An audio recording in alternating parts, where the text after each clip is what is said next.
இது நம்ம ஃபேமிலி.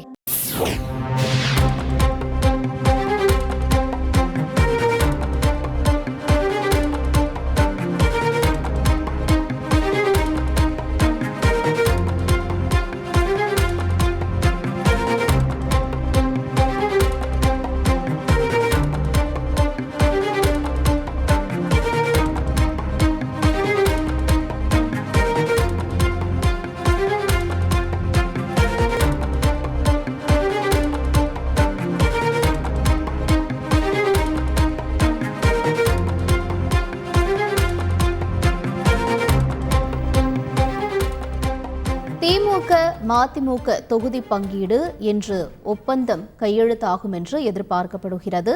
அது தொடர்பான முக்கிய செய்தியை பார்த்துக் கொண்டிருக்கிறோம். கூடுதல் தகவல்களை எமது செய்தியாளர் ரமேஷ் வழங்க கேட்கலாம். ரமேஷ், வணக்கம். மதிமுக தரப்பிலிருந்து எவ்வளவு தொகுதிகள் வரை கேட்கப்பட்டிருந்தது? திமுக எவ்வளவு தொகுதிகள் வரை ஒதுக்குறதுக்கான வாய்ப்புகள் இருக்கும்? இன்றைய ஒப்பந்தம் தொடர்பான முழு விவரங்கள் என்ன? வணக்கம். நாடாளுமன்ற தேர்தலுக்காக திமுக மதிமுக இடையே தொகுதி உடன்பாடில் ஒரு சுமூக உடன்பாடு எட்டப்பட்டிருப்பதாகவும் இன்று ஒப்பந்தம் கையெழுத்தாக இருப்பதாகவும் தகவல் வெளியாகி இருக்கிறது.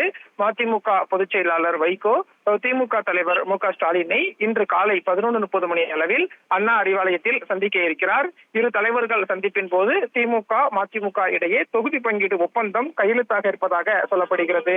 திமுகவை பொறுத்தவரைக்கும் ஏற்கனவே திமுக கூட்டணியில் 2 கம்யூனிஸ்ட் கட்சிகளுக்கும் அதே போல இந்திய யூனியன் முஸ்லீம் லீக் கட்சி, கொங்கு நாடு மக்கள் தேசிய கட்சி ஆகிய கட்சிகளுக்கு தொகுதி உடன்பாடு ஒப்பந்தத்தை கையெழுத்தாகிவிட்டது. ஆனால் திமுக கூட்டணியில் காங்கிரஸ், மதிமுக, விசிக இடையே ஒப்பந்தம் கையெழுத்தாகாமல் இருந்து வந்த நிலையில் இன்று திமுக மதிமுக ஒப்பந்தம் கையெழுத்தாகிறது. இதுல மதிமுகவை பொறுத்த வரைக்கும் திமுக கூட்டணியில ஒரு மக்களவை ஒரு மாநிலங்களவை சீட்டை கேட்டிருந்தாங்க. ஆனா இப்போ திமுக தரப்பை பொறுத்த வரைக்கும் ஒரு மக்களவை தொகுதியை மதிமுகவுக்கு ஒதுக்குவதற்கு முன்வந்திருப்பதாக தகவல் வெளியாகி இருக்கிறது. காரணம், மதிமுக பொதுச் செயலாளர் வைகோ ஏற்கனவே திமுக ஆதரவோடு ராஜ்யசபா எம்பியாக இருக்கிறார். அவருடைய பதவி காலம் 2025ஆம் ஆண்டு வரை இருக்கிறது.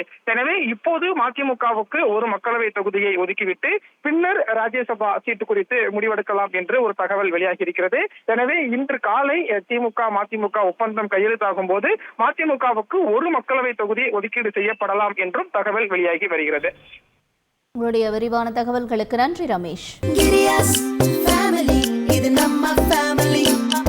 அன்புள்ள கிரியஸ், இது நம்ம ஃபேமிலி.